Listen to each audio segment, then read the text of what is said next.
You're listening to the HC Wildcats podcast. Arizona win, or become also great time to become a PHNX diehard. We have the PHNX takeover for the Arizona Territorial Cup. You'll want to check all of that out right there. All right, now go PHNX for that. All right, with John Schuster, Ben White, the man who is responsible for me, Rob Lance, and here hired me at $12.90. We have a lot to get to here. Arizona wins 78-73.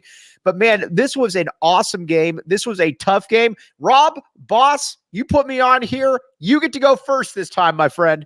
Oh, my gosh. This is what college basketball is all about, fellas. This was so much fun, harkening back to those great, home and homes that Lute Olson used to schedule all the time instead of these, neutral court games, which, let's face it, are fun, but aren't nearly as fun as going into somebody else's gym like Cameron and winning. What an amazing, tough effort from Arizona in this one. This team showed a ton of grit, played really well early, kind of got punched in the mouth midway through the second half and bounced back and showed a lot of grit and determination in this one. I think those are words we're going to come back to this whole year with this team. Just a lot of toughness, a lot of grit, just a more fortitude than what we saw from last year's team.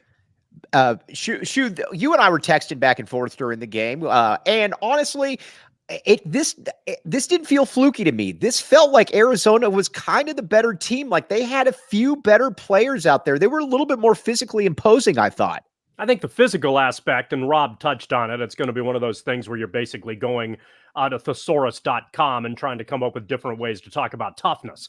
But that's as simple as it was. There are a lot of new faces on this team that are giving Arizona a very good jump start and changing the dynamic. Texting with somebody else with whom we're relatively familiar, and he was talking about how Arizona kind of feels like an SEC style team now. Which I think if you can play an advanced offense like Arizona is able to do and add physicality to the equation, you're doing quite well. There's going to be a lot of conversation, understandably, up and down the line about how a lot of these newcomers did. But two things that jumped out to me from a team standpoint is Arizona's ability to rebound the basketball. And I feel bad for the folks who watch these post games that I'm on, because I'm going to harp on this incessantly, because I have this theory based on the transfer portal and newcomers coming into programs and taking longer for them to get accustomed to what's going on, is that offenses are going to be more often than not inconsistent for probably the first 2/3 of the season. So when offenses are inconsistent, what you need to do is rebound. And Arizona was excellent, almost doubled Duke in the first half and cleared the glass pretty well, with some occasional exceptions in the second half as well. The second thing that I think we may be keeping an eye on, Arizona deflects a lot of passes on the defensive end. I don't know what the number was in that regard, but it feels like there were probably more passes deflected in this matchup than in any game since Tommy LLoyd has been here. And possibly, given the way that Sean Miller played defense since Miller was here, it felt like Arizona's length and anticipation created a lot of difficulty for Duke to be able to do, certainly to do what it wanted. Overall, I thought this was a better game defensively than I expected it to be. But Arizona's ability to deflect passes and handle themselves exceptionally well from a rebounding standpoint, I think bodes well for the overall trajectory of this team. Ben, what did you think about the newcomers? What did you think about this overall performance, my friend? It couldn't ask for a better second game in college basketball, going from Morgan State, which is essentially expedition, to a Final Four national title type game. I thought, and we talked about this last week, when you look up and down the board as to what Arizona did today, I thought it would be really interesting when we talk about depth, when we talk about toughness and all these different things about this year's team. Arizona legitimately is 8 deep, and you saw it tonight with 8 different guys in different spots making contributions on the defensive end. Shu touched on it. The rebounding was fantastic the majority of the game. The offensive rebounding and the second chance points, huge, especially in that first half. Somebody like Filipowski, obviously 25 points, best player probably on the court. We get all of that, but they were able to do enough to neutralize Duke, and they just looked like the tougher team, Mike. They looked like the better team overall. They looked tough, and there were some woes with some guys, right? Caleb Love, I know Rob was mentioning it in the green room before we went on. He's kind of a player with some of the stuff he does. You either love him or you hate him, get it? But He was a guy in the biggest spots. He made those free throws when it mattered. He obviously was a guy on the defensive end at the end of that first half that had the block shot. I thought that gave Arizona a lot of momentum going into that second half just because of all the foul trouble they had. And you were thinking to yourself, how are the Wildcats going to find a way to piece this together? So Love was fantastic. Krivas, I thought, is another guy, may not jump out from a scoring perspective. I thought on the defensive end, he was fantastic. Just so many different guys, Mike, in so many different spots that did some really good things tonight. And Rob, I thought what was fantastic too is the way they were able to close this game out. I mean, especially, I hate to always harken back to 97 because everybody always wants to say this team reminds me of 97. I'm not saying this team reminds me of 97, but it felt like every single game you had somebody that was able to close the game out with free throws, whether it was Bibby, whether it was Simon, JT, et cetera, et cetera. This was kind of a little bit like that on a much lower scale in that Caleb Love obviously certainly didn't play a great game, as you pointed out, 6 or 7 turnovers. But boss, he wanted those free throws. Pelle Larsson wanted those free throws. That's something you either have or you don't. Absolutely. You have it or you don't, just like you said, Mike, and they want the ball in those situations. You cannot teach that. That's something that we haven't necessarily really seen from some Arizona teams recently, not just making the free throws, but who wants the ball and who can create their own shot in those closing moments. I think that it's been a while since Arizona's actually had that guy, like a creator or somebody you kind of feel comfortable or has the guts to actually step up and take those shots too. So for as much as Love can kind of drive you crazy sometimes, he's also going to be that guy that when he has the ball late in a game or late in the shot clock, you know that he can make that. And that's kind of like that final, that final boss level of like in a video game of trying to figure out a way, how do we get good looks? How do we get good possessions either at the end of shot clocks or at the end of games? And he's a guy that can definitely do that. Had to feel great for him as a former North Carolina guy going back into his old stomping grounds, taking on an old rival. You could see what it meant to him at the end of it. Back to something that Ben was talking about though, with some of those newcomers. One of the things that with a young team, especially when you're going on the road, and especially if that's on the road somewhere like Cameron, is those guys aren't always going to show up. Those guys aren't always going to embrace the moment. And I didn't feel like any of those 3 bench players today felt like they were out of the loop at all. And 2 of them are freshmen. And they felt like they, Lewis and Krivas stepped right in and were just fine. They didn't seem like they were out of place at all with that. The moment wasn't too big for them at all. And that's something that's just going to bode well for Arizona as we move forward with this season. Shu, what did you think of the physicality of this squad right here? And just kind of compare and contrast a little bit to what we saw last year and what we saw right here, because you were adept as usual in saying that you thought that Arizona would win this game. And you said that you thought that Arizona would probably be ranked number 1 at some point. 1 down, 1 to go, my friend. Yeah, well, we got a little bit of a way to go, and Arizona's non-conference is obviously difficult, but they're clearly going to rightfully move up the rankings this week. You can't argue. Their physicality was more than Duke, and that's something that you're going to need come tournament time. And I thought there were interesting pockets in this game overall, too, in that for a good portion of the game, I think fans were probably frustrated with Larsson, frustrated with portions of Ballo, frustrated with, there were. Are you just reading my text messages to you right now? My grammar is a little bit better than some of your text messages, but generally speaking, yes, I'm trying to piece some of those together. But I don't think you were the only one by any stretch who felt that way, understandably. And then the newcomers, look, Boswell looked excellent in some of those windows. I got some text talking about how they were frustrated with Johnson, and then Johnson steps up and has a really nice game. You can see up and then, but later on, Ballo was much more significant in the last 10 minutes than I think he was at any stretch in the matchup. And that helped Arizona a great deal. Krivas was the better interior player for, I think, the first 30, but Ballo was absolutely pivotal in the last 10. That's great. Larson as well. Larson was his typical frustrated. Here he goes. He's on the floor again. He's looking for the refs to try to get a call. He get that second foul. We don't understand why he's in the game, not me included, for the remainder of the first half. But then as the game progressed, he did a lot of good things. And, so there were different players at different times who had big moments for Arizona to get a marquee victory. And in terms of Love, Rob kind of coined it, and Ben, openly green room plagiarized it. The only people who hate Caleb Love are at Duke. If they never see this guy again, that'll be the only happiness that they get in regards to dealing with this player. And again, you look at him. Rob talked about, and you talked about, Mike, him making the 4 free throws in the last minute or last 90 seconds, whatever the case was. Arizona, by the way, 6 of 6 from the line in that stretch, even though before then they were 6 of 12. But lest we forget, it was Love who hit, a 35-footer at the buzzer to end the first half.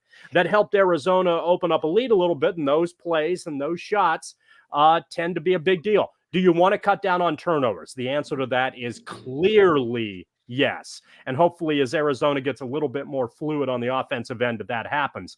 But up and down the roster here, there's a lot to feel good about in regards to how Arizona looks, how they play, and how much of a problem I think they can be throughout the course of the season. Clearly over the first 2 years, Arizona was a good basketball team. You don't win 61 games if you suck. But I think the four of us here would be really surprised at this stage, barring injury and some real oddities, if Arizona isn't playing at least in the second weekend in the NCAA tournament. This definitely feels like a team that has more sustainability, because last year we were talking about it and it felt like that was it felt kind of smoke and mirrors. It was a good team, but you had a lot of players that couldn't really do anything off the bounce. You never really saw anybody that was an NBA player or anything like that. I want to get Ben's take on Keyshawn Johnson, but first, you might look at John Schuster, Rob Lance, and myself and say, these are all old timers right there. These guys, they're not cool. Ben White, that guy looks cool. You know what probably makes him look cool as well? He probably hangs out at Illegal Pete's. Here's the deal with Illegal Pete's right there. Go hang out with all the cool kids. And here's also the other thing about Illegal Pete's. Illegal Pete's is your go-to spot this fall. Stop by for happy hour, 3 p.m. to 8 p.m. every day at all 12 locations. Illegal Pete's, the go-to spot for burritos, buddies, and beer, and game time. Let's say that you're like John Schuster or William Brad Alice, and you're looking to go to the worst punk metal band that you could possibly find that will be buried over on the other side of a mountain, and you can't get tickets. I've seen that concert. Yes. Game Time, my friend, is here for all of you. You can get awesome tickets at the best prices. Download the Game Time app. Again, create an account and use code PHNX for $20 off your first purchase. Terms apply. Again, create an account and redeem code PHNX for $20 off. Download Game Time today. Last minute tickets, lowest price guaranteed. Ben White, you're the cool guy right here. Obviously, you're younger than all of us. What did you think about these the way that this team can be moving forward? I'm impressed by it because I think that they can play big, they can play small. There's a variety of different options. Look, you can say what you want about the top teams in college basketball from a roster standpoint. If you want to talk about the best players, the best prospects, or whatever, I'd make the argument that Arizona is, if they're not number one, they're number 2 or 3. They're the hardest team in the country to match up against. Because like you said, there's so many different things that they can do. And I think this game's a perfect example because, well, at the end of the day, when you look at the box score and you look at everybody, there was a pretty balanced effort from a scoring standpoint. You have 5 guys in double figures, but doesn't tell the whole story. I mean, Love struggled at times. Larson struggled at times. Jaden Bradley is a guy who you hinted at there before talking about game time. He's somebody who really struggled, especially in the first half. I mean, Mitchell was all over him. And then at the same time, from a shooting perspective, I just thought some of the shot selection was quite off. I mean, he's not somebody who's going to be shooting from the outside. He's not somebody who you expect to hit jumper after jumper. He's that big forward who's supposed to get in the lane and get you a basket. And I felt like at times he kind of lost that identity, but at the same time in the second half, he made some crucial offense and defensive rebounds, and he had that layup and that finish over Filipowski that kind of set the tone there for the stretch of that 2 or 3 minute stretch where Arizona was able to go up and build that lead. So I think when you look across college basketball, I know we're still obviously so early in, but from a matchup standpoint, and we all know that's what wins in March. I mean, it's your guard play, it's your roster. I get all that, but it really comes down to matchups. And Arizona has 8 players that can do a multitude of things very good to very well. So if Love's still having issues from a scoring perspective or from a shooting perspective, he showed tonight that he's willing to do other things. Larson, same thing. I thought that steal at the end of the game that essentially ended it was fantastic. It was an effort play. This team plays hard, Mike. There's a lot of effort in this team as well. Yeah, Rob, there's no dead weight on this roster. There's no Daniel Dillons. There's no guys where you're like, and again, I feel bad saying that, but whatever. There's nobody out there that you're like, let's just try to steal some time and get him out there. They can all contribute in certain ways there, boss. Yeah, no Garland Judkins out there. Oh, Garland Judkins. I wanted to go with a deeper cut than what you had there. No, this 8 deep, and I think that a lot of times we've talked with these first 2 years with these Lloyd teams, you kind of look at it and it's like, wow, are they like 9, 10 deep? The best teams never are. The best teams very rarely are 9 or 10 deep. Usually it's like 8.5. And I think that's what you're going to see from Arizona. And there's going to be well-defined roles. But the other thing that we're talking about here, though, is the flexibility that they have.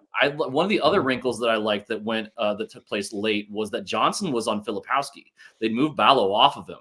And, because some of that stuff was with Johnson being able to get out on some of those pick and pops instead of just worrying about the roll. He was able to get on Filipowski and chase him around on the perimeter a little bit more. So not only is it maybe that the teams are going to have to match up on Arizona on the defensive end or offensive end if they go small, but having a guy that can put in another wrinkle defensively, like a guy like Johnson, who maybe can play like a small ball 5 or pick up a really mobile big man, is going to be another wrinkle that Lloyd can throw out there too.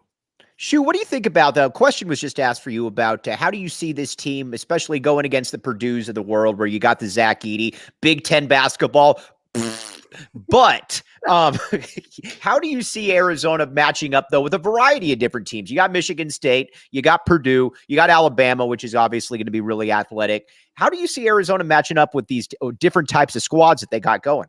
Generally well, and I think you guys touched on it in as simple a way as you can. I think one of the things that you like about Arizona is the Cats appear to be too deep at every position. And that gives them a lot of versatility. And you saw it a little bit tonight. Lloyd was not afraid to go to what amounts to being a 4-wing or a 4-guard roster and try to play a little bit of small ball that seemed to work as well as they were able to go from a size standpoint. So all of that said, it's a long season and a lot can happen and you can get some people dinged up. And one of the concerns that I know should have, understandably, stared Wildcat fans in the face was when Boswell was a little bit hindered over the last couple minutes of the game. I think, especially when Duke takes the lead with about 2 minutes left, he says, oh man, Arizona couldn't separate enough and this is going to get away from them. Even though I think for the most part, player for player, they were the better team. And Arizona was obviously able to answer that. But Boswell, to me, is the guy that they really need to have.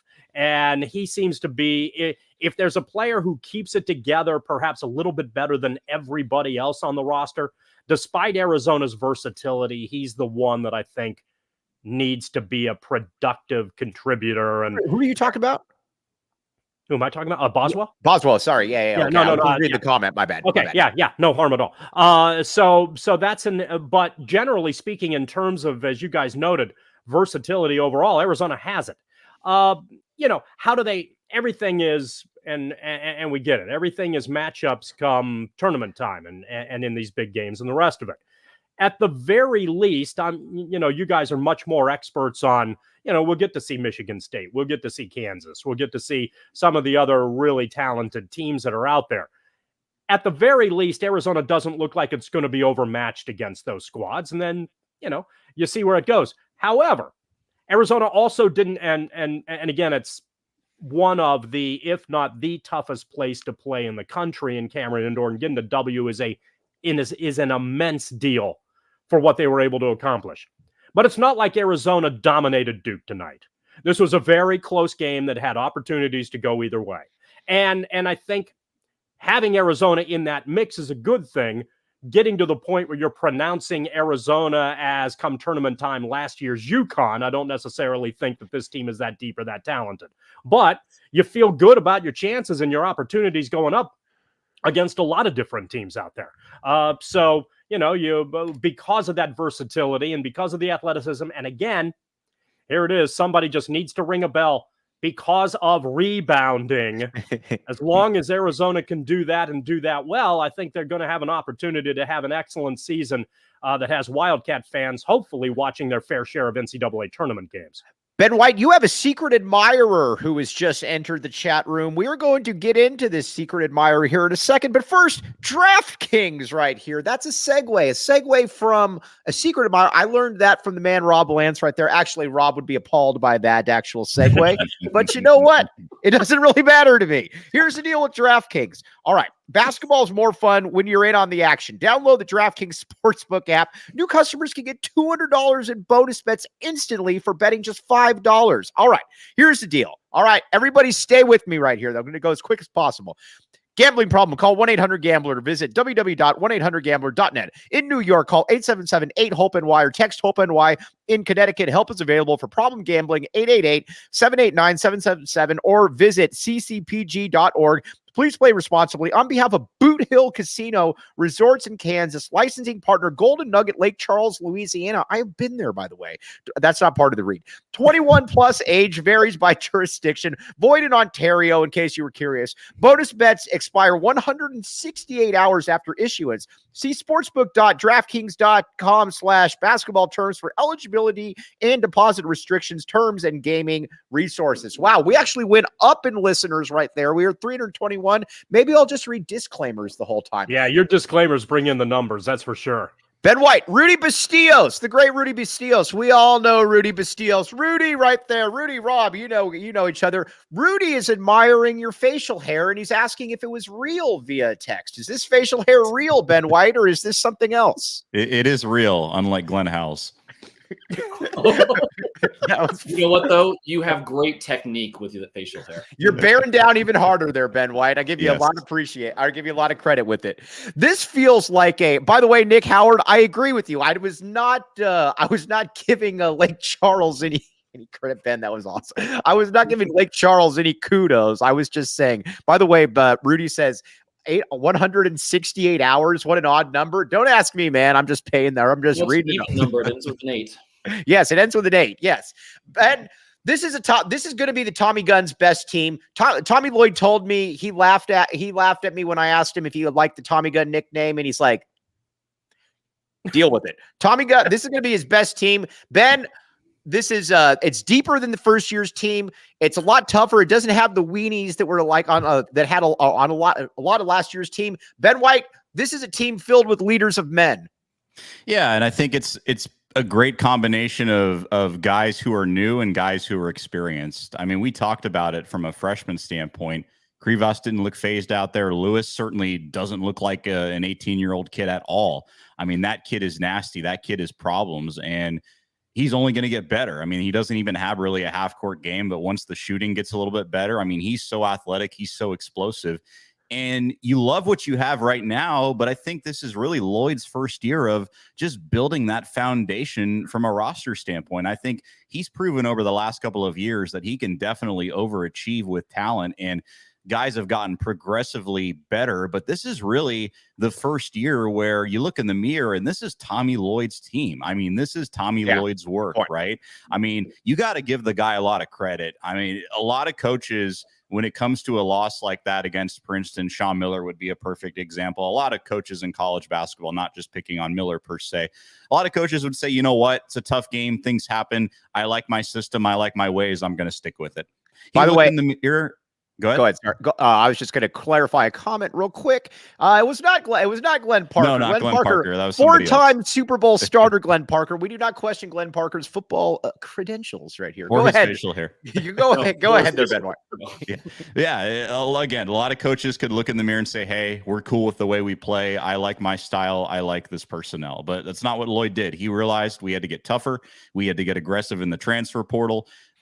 Lloyd was known a little bit behind the scenes as a guy who was a little bit more selective from a recruiting standpoint in terms of the players he wants. We didn't necessarily see that as much. We saw a guy go out there, be aggressive, try to get the best players possible, and not only get those best players, but get guys who really want to be here to get better. I mean, Caleb Love could have went anywhere. He could have went anywhere to shoot the ball, 30 times a game. He could have went anywhere. He couldn't go to Michigan. That's true. Outside of Michigan, that is correct. Outside of Michigan, but he could have went anywhere to shoot and be the same player he was, but he chose to come to Arizona and take a little bit of a back seat in the sense that he's going to work on his game and he's going to work collectively with these guys and get better on the defensive end and get better at all these other things. And I think you're seeing as a result that all the pieces are molding together quite nicely. Snello, Mike, did the guy get you photos of Bruce at the Duke game? No, I had to find the photos of Bruce off somebody else on Twitter. Bruce stopped responding to me about midway through today. We like Bruce Pascal a great deal. I'm guessing he found a Del Taco cheeseburger and he went with it from there. But Rob, on a more serious note, let's talk Kylan Boswell. If we could bring up the A factor right here, these cool little graphics that I have no ability to be able to do on my own. But, or maybe, maybe it isn't there. I don't know. Either way, Kylan Boswell I thought was fantastic. Yes, as he was dealing with the groin issue, but again, 12, 8, 4, you always felt that he was kind of in control of the game there, Rob. Yeah, and as our boy Rudy pointed out, he's only 18 years old. Right. And he was only 17 last year. I had no idea. How ages work, ESPN. Yeah. They go up every single year. Nobody knows that more than John Schuster. Civil War veteran John Schuster. I've forgotten how those numbers things work. Yeah, I like the Mike's like, let's Infinity is way up there. Yeah. But Boswell's that kind of guy that I think is the quintessential college point guard that you need to win. He's a guy that you always feel comfortable when he has the ball in his hands. You feel like something good is going to happen. And he's going to make the right play. And that dude just works his tail off. Every loose ball he's going after. I think that, it's kind of a cliche sort of thing when you have like a point guard or a quarterback. Sometimes it's like takes on the mentality of like the head coach or something like that. Bears down harder. Yeah. Really bearing down and playing with good technique again. But again, I think that Boswell's that guy that I think that a lot of guys on this Arizona team can take their cues from where, you can you keep your head down, do your job, play within the system. Boswell's one of those guys. He doesn't take bad shots. He never takes bad shots. And it seems like every time that he takes a shot, it's going to go in, but it's because it's within the flow of the offense. I think that's something that even a guy that's been around college basketball for a while, like Love, can learn. Move the ball, work your tail off, let the ball come back to you, and you're going to get good looks. But the decision-making and the hustle and the toughness from Boswell, I mean, I was texting with some buddies earlier. He's on the short list of post-loot players that I've just absolutely fallen in love with. I love the kid. I love his game. I can't wait to see where he goes from here. John Schuster, I see you. I see thoughts bubbling to the top. What's at the top of the bubbles? That's a little bit more of my concern. I saw a comment a little bit earlier about how someone was jumping on their bed and getting dangerously close to the ceiling fan. That's nothing wrong, Tina. There's nothing wrong with that. You know what? We only live once. This is what happens. No, don't do it. This is what happens when you get dangerously close to the ceiling fan. So I would not recommend it. By the way, before we, as things bubble, thank you to Shire for scheduling this game. Yes. This is something that for 30 years, Duke, under Krzyzewski, Duke wouldn't do. Mm-hmm. And these types of games, Arizona, Lloyd obviously wants to play these games. Arizona, for the most part, to some degree, Miller accepted there, wanted to play these sorts of games in the non-conference portion of the campaign. when you can load up on great college basketball teams, it gives you a barometer of where you are and has the opportunity for some confidence. And they're the types of matchups in those environs that I think kids want to participate in too. So it takes two here. Obviously Tommy Lloyd wanted to do a head-to-head, and Shire went along with it. And that's fantastic. And they didn't play neutral. They played at Cameron, right? And they're going to play at McHale. That's fantastic. And having those kinds of atmospheres is a great thing. And I'm glad Duke is moving that direction with the new guy at the helm. One of the things that I think we'll probably I'll go with concerning here, because again, Arizona was down with under 2 minutes to go, right, in a hostile environment. And we're talking about rightfully how tough Arizona was in this game. But there may have been opportunities throughout the course of this matchup where Arizona could have separated themselves a little bit more and weren't able to do it. In 6 of their initial 7 possessions tonight in these situations, where Arizona had opportunities with the ball, with possession, to take a 2-possession game to a 3-possession game, they failed. And Duke was able to get big baskets on the other end that kept them in the game. It felt like all of those in the first 25 minutes, roughly, that it didn't happen was when Love hit the bucket at the buzzer. And that wasn't a good shot. That was just a, well-executed shot at the buzzer that was very much a happen to go in shot. Right. So those are opportunities that I think Arizona left out there, and something that they can work on to get a little bit better. And very often in these matchups, you got a good team across from you. Duke's clearly good. So you're going to be able to, at times, you're going to be in a position where the team gets a big stop. But I felt like in a number of those possessions, Arizona was either in the open floor, had 2-on-1 opportunities. There were good situations that just didn't, where it felt like the decisions that they made in times where they had a chance to open up the margin and get things a little bit more comfortable were perhaps left on the table. Area for improvement, I think. Obviously, turnovers in general is an area of improvement as well. But there's a little bit of put the foot to the throat here that I'm hoping that Arizona can build upon as we see things through the course of the year. Rob, one thing though, Shu, that I was texting with some buddies that, and I think you're exactly right. Like, you need to find a way to bump that up. But Arizona last year, if you guys remember, one of the kind of Achilles heels that Arizona had was they could not finish a half. Yeah, you couldn't finish a half. You look back at those games, even as early as the Maui Invitational. Like, they were up big on Creighton, I think, and Creighton came back and made that a game. There was a lot of times that they just could not finish off a half at all. So even though they couldn't really bump that up, they did show at least, they get the block from Love and the bucket to end the half, even though it's a prayer to end the half with Love. But then also making those free throws and ending a half in the second half is something that at least, last year, I'm not sure they had that in them to do it. This year they did, at least through this game, this one very difficult game in a tough environment, had a chance to do that. Yeah, Ben, I think Schuster actually makes a good point. For once, yeah, finally. But the point though that he made about every time Arizona looked to get to about 6 or 7 points or push that into about the 10 or 11 realm, Duke would get back in the game. And again, Caleb Love is definitely going to be a love-hate relationship. I didn't patent that. I didn't trademark that. That's Rob Lance right there and everybody behind the scenes, not me. But it did feel like every time that happened, though, that Duke got back into it, it was generally off of a Caleb Love turnover, off a weird shot, something like that. That was kind of the common denominator. Maybe I'm just being stupid. And listen, if that's your biggest problem in game 2 and you're still beating Duke at Duke in game 2 by 5, it's a good issue to have. I think in games like this, obviously the turnovers, you got to focus on that. I think Love was a guy who went in there, obviously took this game to heart, I think more so than anybody on that Arizona roster. Not to say that they didn't take it to heart, but you could tell it was helping him and hurting him at the same time throughout that game. But listen, Duke's really good. I mean, Filipowski is a really good player. Those guards are really good, Mike. And outside of Roach, they didn't do a lot from a scoring perspective. So I thought Arizona's backcourt and just the rotation of guys they had out there did a terrific job on the defensive side. And I think when you're in an environment like that, I think it's a mental game more than anything. And for Arizona to come out the way they did, Yeah, last year's team, I think, obviously, they didn't play well. They wouldn't wake up till the second half of games, even if that was in November or if that was in the NCAA tournament, right? And we all know how that went. So I think it's a valid point. I just think the teams are drastically different. I think that this is game 2. This is Duke, one of the best teams in the country. And, this is a team that could very well be winning the national title this year. So if that's our biggest nitpick coming out of this game, then we're in a pretty good spot.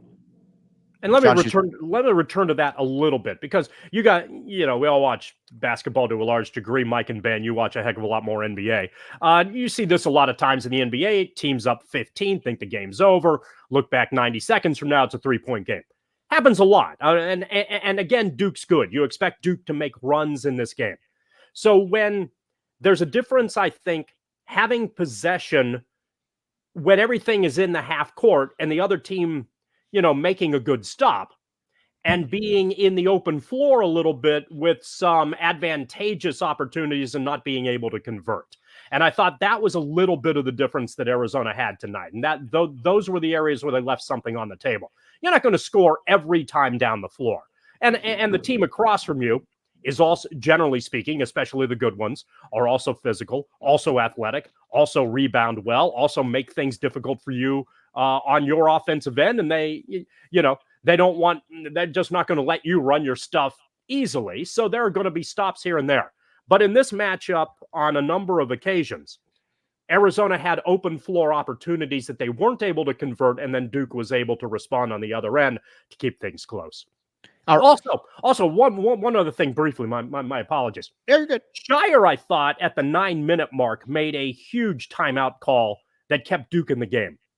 It looked to me like Arizona was wearing them out and was in danger of separating things a little bit. I think they got it up to 5, but there was a point in that matchup where Ballo got down the floor a lot quicker than Duke's center, and it looked like Duke was sucking air a little bit there. So when Shire called timeout, it allowed Duke to get a little bit of a second wind.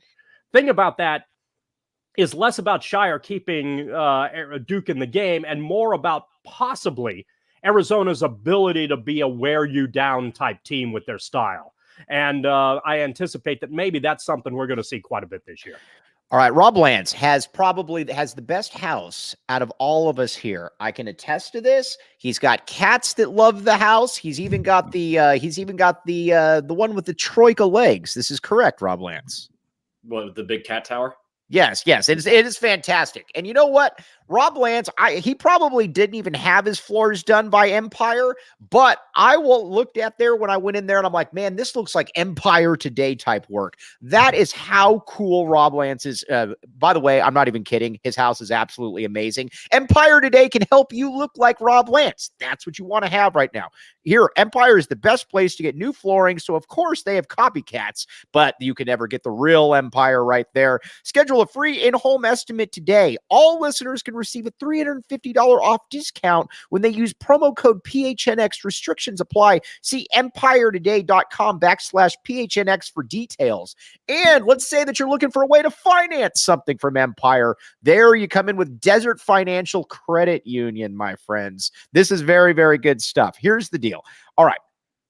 So let's just say that you can join a credit union that is committed to giving back to the community and sharing success with their members. That's what they're about. They want to help you out. They want to help your place look like Rob Lance or the young Ben White right there, making it look even better. Here's the deal. When you open a free checking account online, get $200 in bonuses. Get started by visiting desertfinancial.com/200, my friends. Very good. You can have a brand new house that looks like Rob Lance and financed through Desert Financial Credit Union. Very, very good stuff.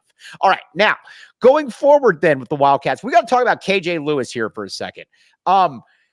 He played 15 to 20 minutes. He was a fringe top 100 recruit. I thought that, and I told a lot of people, I said, this is what a 5-star guy is supposed to look like. Guys, I was incredibly impressed by him. Nobody thought he was going to really play much this year. He has forced his way into the rotation, and that is a good thing, I say. Who wants to take it? Ben White. Yeah, I mean, it's one of those things, right, where it's a miss, and you're glad that you were on the other side, seeing it not as a miss.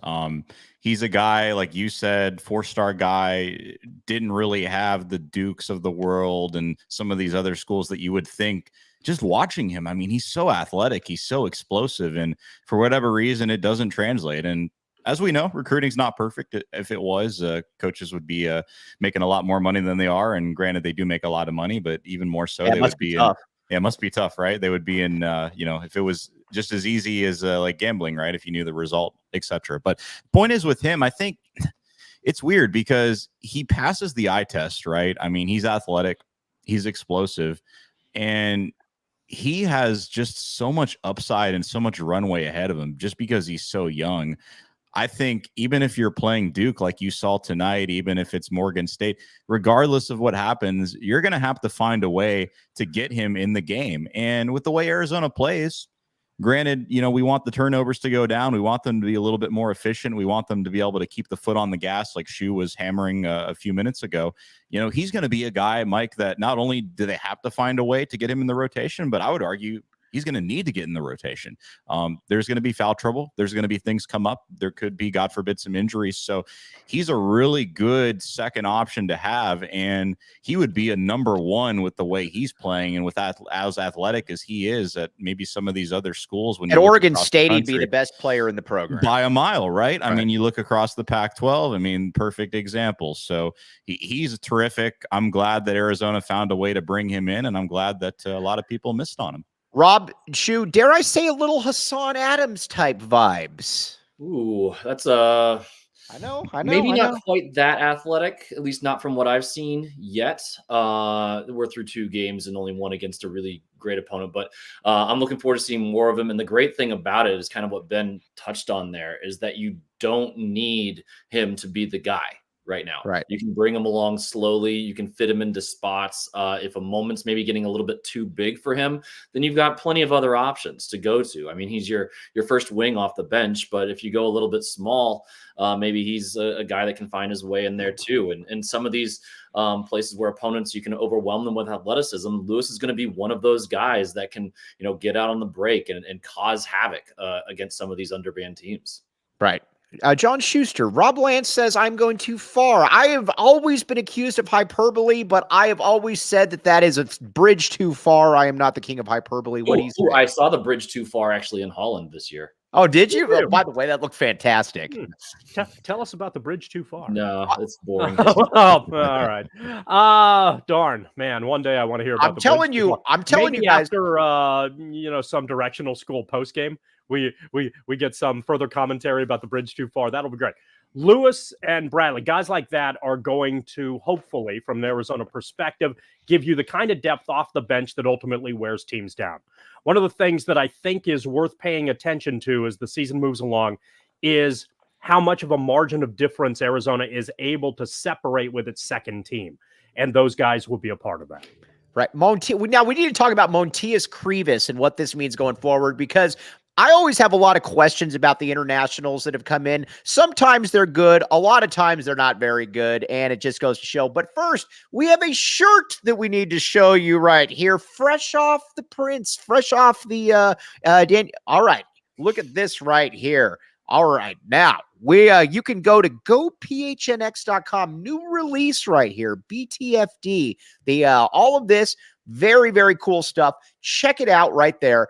And again, there's a lot of different stuff that you can get. I would 1000% see this, and you could look very cool. Like I said, get your Shady Rays, get your BTFD shirt, all kinds of good stuff. You will thank me later when everybody is complimenting you and patting you on the back for something that you should already have. We are here to help you. Check it out. Go to gophnx.com. Check out the locker, all kinds of stuff. Look at Ben White right there. Well, the muscular Ben White can't fit into those right now. I can. I got to get a bigger size, it looks like on the screen here. You just got to get a bigger size right there. Check it out right there. That shirt is very good, very nice, though. All right. We got to talk about Montias Krivas. Doesn't this very much feel like a Gonzaga type big man? Again, 7'2", came in here, and not only was he not out of his element in this game, and again, he's going to get bigger, he's going to get better, but he took his time. He finished around the hoop. Rob, this dude's going to be a problem. Oh, for sure. You see that there's some polish to him already. And you saw that over the summer. Wasn't he playing in like the under 20s or something, some sort of European championship? And he looked really good over there doing it too. He got lost on defense a couple times. So let's get the bad stuff out of the way first, where that's going to happen. You're going up against a guy like Filipowski, who's an All-American. You might get lost here or there on some quick switches, or just turn off for just a half a second. A guy like Filipowski is going to make you pay. But he's a guy that, again, you don't really lose a whole lot with this second unit. These other 2 or 3 guys coming off the bench, you don't have a lot of kind of like downturn from them at all. You're not losing a whole heck of a lot. Of course, you want to see Ballo out there as much as possible, but if you have to give him a breather, then Krivas is not a bad place to go. There's not going to be a lot of teams that can match up with that sort of size coming off of the bench.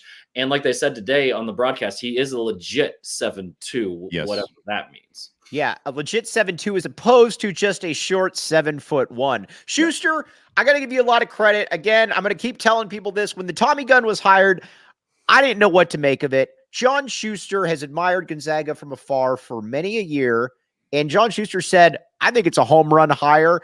He's going to open things up. It's going to be a lot like Lute Olson. Schuster, you are prophetic as usual. And talk a little bit about Krivas and how you see that Gonzaga big man. Or maybe I'm just being stupid. Well, it doesn't necessarily have that doesn't necessarily have to be the only conjunction in this possibility. There is I don't know, the interpretation of Gonzaga being a lesser program somehow is just, aren't we past that now?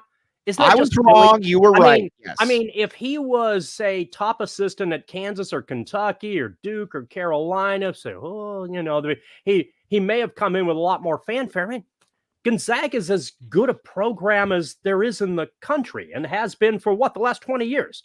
They're a model of consistency. They win 30 games a year.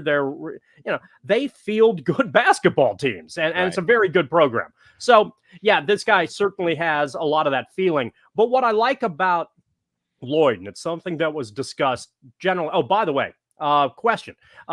Mike, you said that Mr. Lloyd was not a huge fan of your Tommy Gun nickname. Do you think he would view the Tommy Gun nickname as a little bit better than Tommy Lake Charles? Yeah, absolutely. And I don't like Lake Charles. I had people in here saying that Lake Charles, I didn't like it at all. I just then Tommy Gun's not so bad.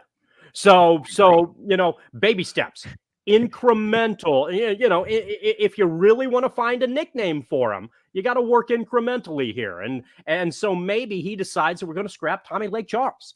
That's not part of the possibility, and the other one doesn't sound so bad. And you keep building upon this, which, by the way, is all about foundation. And one of the things that I think, especially at college basketball in general, I'm not going to say a program like Arizona, but one of the obvious comparisons here, and you guys are Wildcat historians, you know where I'm going with this. In the early 90s, Arizona had something called the Tucson Skyline. Mm-hmm. That was, Brian Williams, Ed Stokes, Sean Rooks, and so forth. Arizona was a very tall basketball team. They had some bad tournament runs, some embarrassing tournament runs. So what did they do? They got more athletic. Yeah. They changed the entire dynamic of what they were because their coach recognized that there was a system that worked, but there was necessary adaptability. I think Lloyd is doing the same thing. Those are good things. And there's something about adaptability over arrogance. And because everybody believes in their system, and you have to have a foundation of a system in place. The coaches that get away from the foundation are the ones who are unsuccessful. And one of the things is, as an aside, when you let a player run your program, whoever that player is, you have limitations as to the level of success you're ultimately going to have. You are selling out to the devil for the betterment of the overall long-term benefit of the program. And good news, Arizona has not done that. But what we have seen in Lloyd heading into year 3 is a focus and an understanding of self-scouting.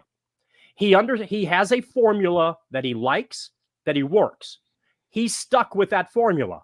and now recognizes, well, and it sounds obvious from the outside, but sometimes if you're arrogant, if you're egotistical, if you're 61-11, you say, what are we talking about? It works. Eventually, as a number 1 seed, I'm going to win basketball games. Eventually, as a number 2 seed in the regular season, I'm going to win basketball games. Lloyd, instead, I think, is recognizing adaptability that makes this Arizona team in the short term much more talented and much more equipped to make deep tournament runs than the very successful teams in his first 2 years here. And you get a feeling as a result that this is kind of a model of what you're going to be able to see for Arizona as long as Lloyd is here. And that's kind of where I'm going with it, in that the man obviously has very little ego, because again, Sean Miller, let's be honest here. If Sean Miller was 61-11 in his first 2 years, there's no way that he's saying, yeah, I got to fix some things right here. He's looking at you and saying, Bruce, you don't know what you're talking about right here. I am going to do exactly what I want. Tommy Lloyd obviously took inventory of this and said, there's some things that I need to change. And I think that's a real testament to him. Also, one of the things that I think I've done for this younger generation right here, John Schuster doesn't like this type of comedy, but Rob Lance and I are in the same ballpark, a few years older than me, but kind of in the same ballpark. This, aren't I? Yes, you're going to like this a lot. Where this is going. Introducing the younger folks to Dumb and Dumber, the most quotable movie that we have probably ever seen. Rudy Bastillos is in our age group. Here's what Rudy Bastillos just said about Crevis. Crevis, pumpkin pie haircut. That is a line that Jim Carrey was called in Dumb and Dumber when he gets pulled over as he's drinking, or as he's peeing into a beer bottle. It's a long story, but if you know, as the kids say. Ben, I got you on to Dumb and Dumber. You thank me right now. This is correct. That is correct. Yes. All right, Rudy, you're also the man for saying that. Also, you might say that what I just did was a very heroic endeavor. I'm not going to lie. I think that it was kind of a heroic endeavor as well. Also, I might have gotten this from Hero Bread. Let's be honest here. Rob Lance, have you heard of Hero Bread? I have not. I'm very interested. I want to hear more about Hero Bread. Tell me. Who doesn't want to hear more about Especially Hero? On Veterans Day, let's hear about Hero Bread. Let's hear about Hero Bread. High fiber and ultra low net carbs right here. Right now, Hero Bread is offering listeners 10% off their first order. Just go to hero.co and use code PHNX and save on Hero Bread today. That's hero.co to save 10% off today. That was very, very good right there. What say you, Rob Lance, about Dumb and Dumber and the heroic endeavor that I just gave to Ben White? Well, Dumb and Dumber is a comedic classic. Whenever I find a use to use a GIF to send to you with it, I do. But yeah, you did. You just did that when you told me you were coming on the show. You did the one where they're in the orange and blue outfits. The funny dance. Absolutely. Yeah. That's how excited I was to join you guys. Actually, I'm going to bring up something that we haven't mentioned yet about Duke, because we haven't really talked about hating Duke all that much in today's show. Has that gone away? Do we not hate Duke as much because Coach K is gone? Or because a guy like Filipowski, 10, 15 years ago, everybody would have just despised this kid. That's a great point. Shu, what do you think? Well, since you're talking about generational things, and before we get to generational things, Mike, Ben, maybe this is geared toward you and perhaps some of the younger folks who are in the comments section. Generally speaking, Dumb and Dumber is the cinema that Starship is the classic rock. Beyond that... Oh, come on. Come on, man. You're better than that. All right, go ahead. Are we at a point from a sports standpoint where we don't hate as much as we used to? And is that the reason that we don't, for instance, immediately despise a team like Duke? I mean, there was still a little vitriol when ESPN was showing that Dick Vitale's 3 grandkids go to Duke. And it's kind of like, of course, all 3 of Dick Vitale's grandkids go to Duke. Right. It's like it's like an automatic pie. Of course they do. And of course, and then in decades past, I'd get "Roar, Duke, roar." I'd be angry like that. How does it sound again? One more time. Roar. It's a little bit like when I go Brad out Alice to the concert desert with Brad and listen to some of the concert bands that I think, based on your singing right there, Mike Luke, sounds like you're the lead singer for a bunch of these teams, or rather a bunch of these schools, or a bunch of these bands. I don't know what the hell they are. Teams, schools, bands, whatever. Yeah, they sound like that. Anyway, what the hell was I? Oh, I was talking about how I was upset with Duke and Duke. And now it's like it's almost like I'm eminently irritated with Duke, but I'm also not vitriolic about it. And I wonder if I wonder if the everything Hurley and Leitner and my general adoration for the bad guy and the thorn in the side that was Tarkanian and UNLV for a while, and liking Arizona and seeing some of those matchups as well over the course of about, would that be a 10 or 15 year period? It seems to me like, now Duke is a little bit further away, and I pay a little bit less attention to them, and I'm never disappointed when they lose in the tournament, but it's not gleeful either, like it was some time ago. And so I wonder if, to some degree, you look at if folks who are younger don't remember Hurley and don't remember Leitner and don't remember Coach K Face and how annoying Ferry was and Shire was and up and down this roster. And that would be something that you could address probably much better than I can. All right, let's get by the numbers. All right, we just mentioned Desert Financial Credit Union, Arizona's #1 credit union, named by Forbes, not named by Mike Luke, named by Forbes, a far more reputable organization right now. And now, By the Numbers is presented by Desert Financial Credit Union. Honestly, guys, the numbers right there are well, let's be honest here. They're almost identical right there. What do you take away from these identical numbers there, Ben White? I take away that, Arizona shot the ball better than Duke, and I take away the fact that they distributed the ball. And one line item I would also include as a bonus is, from a rebounding standpoint, Arizona owned that. I mean, from a offensive standpoint, 15-8. I mean, that's a heck of a number. The second chance points also speak for themselves there, Mike. And Arizona, like we talked about throughout the last hour, was just the more physical team at times that mattered. I thought that they got in the face of Duke's guards. I thought that Filipowski, despite having 25 points, was neutralized pretty well in key moments. But I want to go back to what she was talking about with Duke. And I think that's spot on in the sense that there's a couple of things going on. A, we haven't played Duke in 10 years. And B, I think, you forget the Leitners. You forget a lot of these guys. I mean, when you think about recent Duke teams, granted, there's so much talent and so many players they've had, but what's the most recent annoying player that you can think of? Grayson Allen? Right? Oh, Grayson. Grayson Allen sucked. That guy was a turd. Grayson Allen was annoying. He was a turd. I get all that. But outside of that, there's not your usual suspects that Shu laid out there. And Coach K is gone. College basketball is different. A lot of these coaches are gone. So, you're seeing kind of that new wave of a generation and foundation being built. So I just think it's different. I mean, I think people still don't like Duke. I think as long as we have that DukeWin.com website up, then there are going to be trolls. And I'm all for that. So I just think it's a different time, but I still think there's hatred there for sure. Well, another thing too is I think Arizona is only one of 4 non-conference schools that actually has a winning record against Duke. So 6-4 now, my friend. Maybe the hate should come the other way. Duke, whatever. We're over you guys. We're moving on to Kansas and our new Big 12 rivals. Duke, you guys got to come for us. Yes, and rebounding, yes, that was rebounding was 45-33 right there. So Mike again, and Ben, do you hate UCLA more? Are there other teams that are on Arizona's more recent? And now that UCLA is moving to a different conference, maybe that gets convoluted as well. But are there other teams that are higher up on the disdain category than?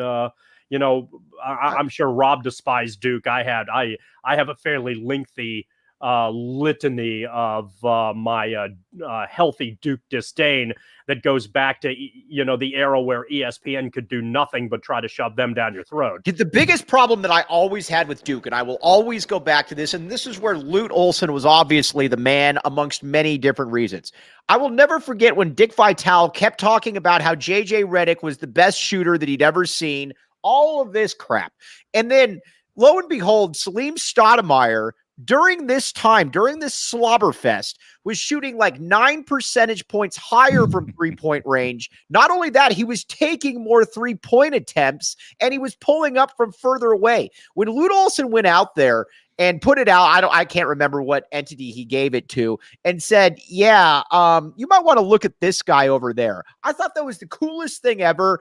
And because so many times West Coast teams just get kind of pushed around, Salim Stoudemire was a better shooter than JJ Redick, and Dick Vitale kept talking about JJ Redick as if he was the best shooter he'd ever seen. Those were the type of things that would drive me absolutely up a wall.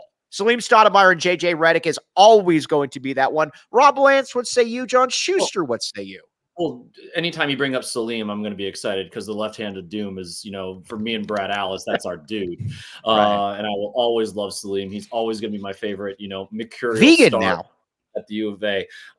But one of the other things too, that for bringing it back to Shire, actually like saying like, yeah, we're going to play this game, was this other Duke stuff of like this holier than thou stuff. You got to come to us, or like, trying to set up a home and home. And Kay was be like, yeah, we'll do that. You guys can come to Cameron and then we'll play you guys at Madison Square Garden. Which is such a slap in the face. Get the heck out of here with that bull crap, dude. Like, right. No, you come to McHale Center, even if you hated the officiating in 89 or 91, all that sort of stuff, you deal with it.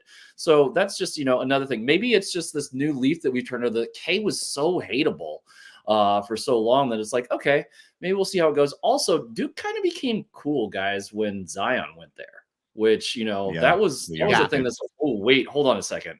Like, Zion's there. This is kind of musty TV a little bit. So, and even though that's for 1 year, I think some of that residual, coolness is still there a little bit.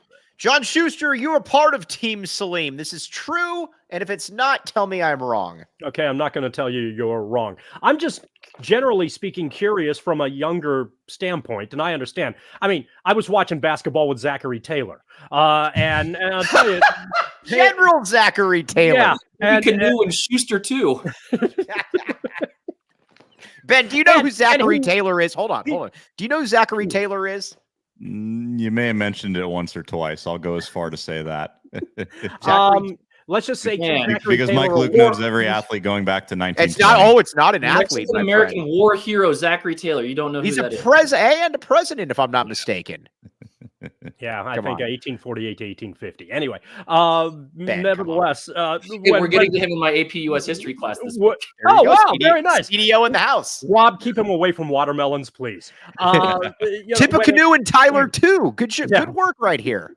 Now, anyway, Zach Canoe and Schuster too. Sorry, I keep interrupting.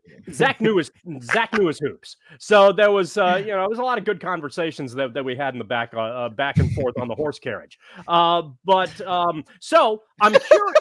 Generally speaking, I remember, I was part of an era. I think Rob's on the tail end of this to some degree, where there was flat out vitriol, and I was at the front of the line.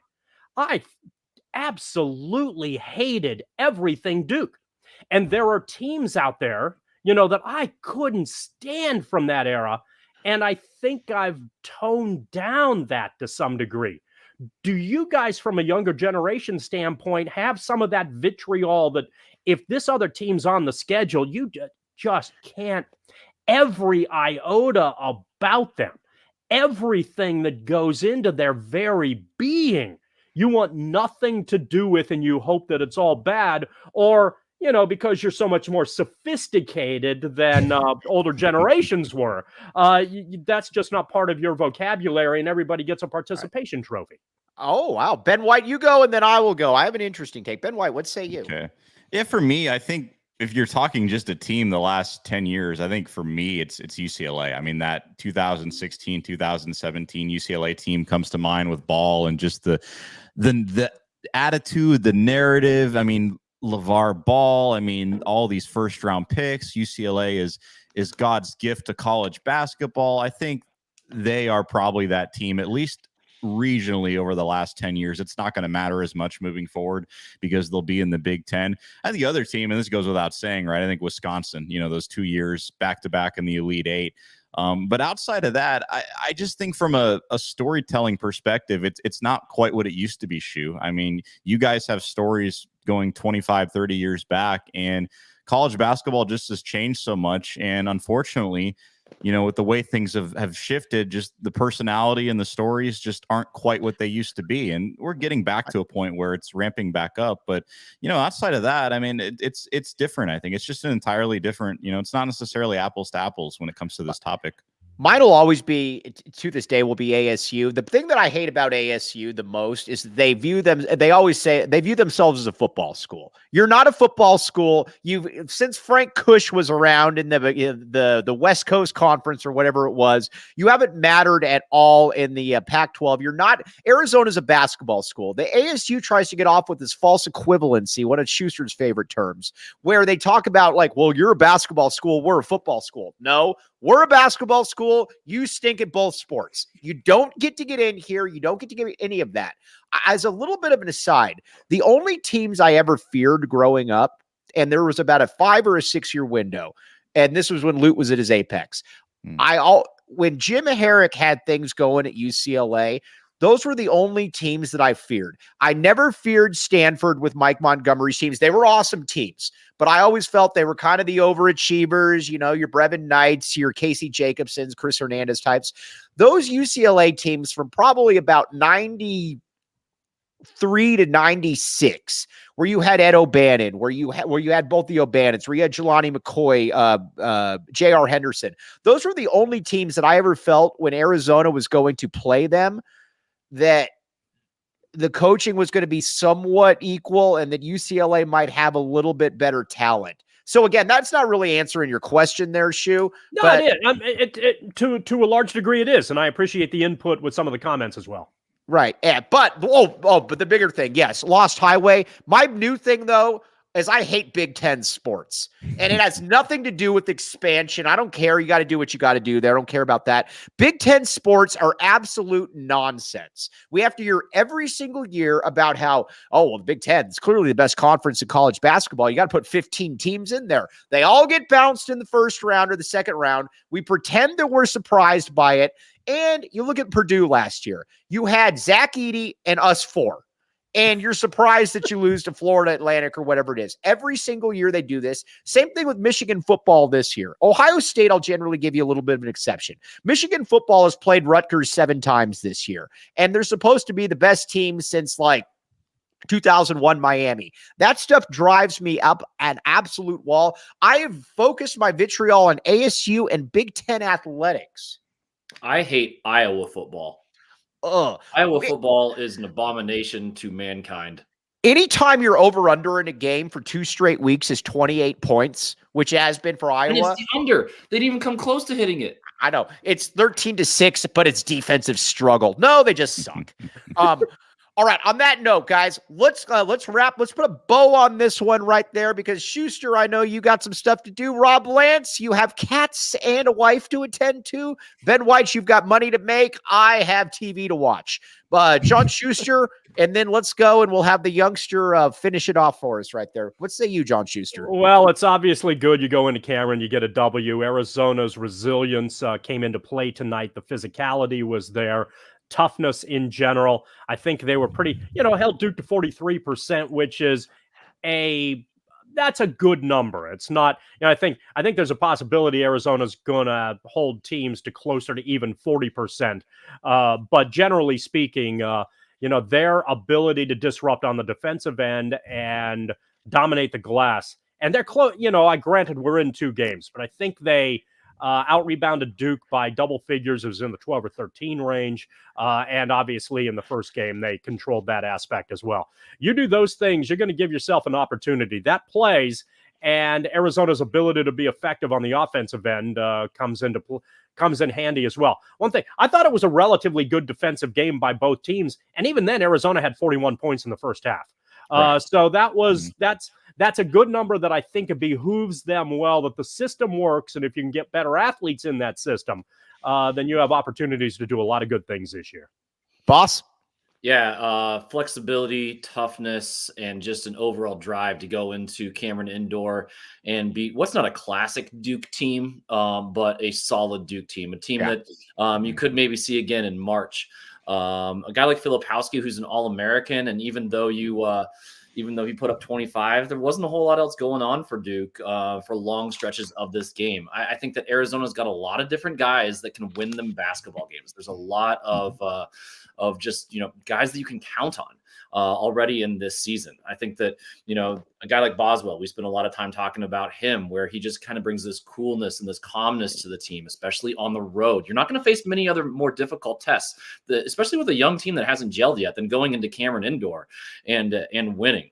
Guys like Keishad Johnson that are fitting in really, really well. Some of these new additions are coming along just fine. And, there's been this propensity, I think, early on in the first two Lloyd years to kind of look at this early schedule. And of course, this year's non-conference schedule is going to be a lot bigger test than what we've seen. But there's been a lot of times where you're like, oh my gosh, Arizona's going to run these teams off of the court. And then when you get to March, it's like, did they really improve all that much throughout the year?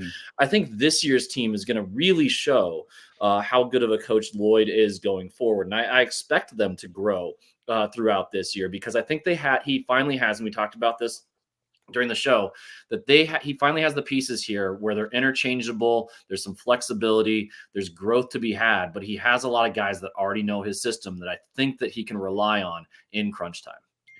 Ben White, I see you shaking your head and disagreeing with everything Schuster and Rob said. Completely disagreeing. No, I think it's all spot on. I think game 2, and how many times have we talked about over the last decade, just having these conversations in November and December and even early into January. How good is Arizona? What is this team? Who are the key guys? And this year is going to be a little bit of a different story. I mean, you go into Cameron Indoor, you have a test like this.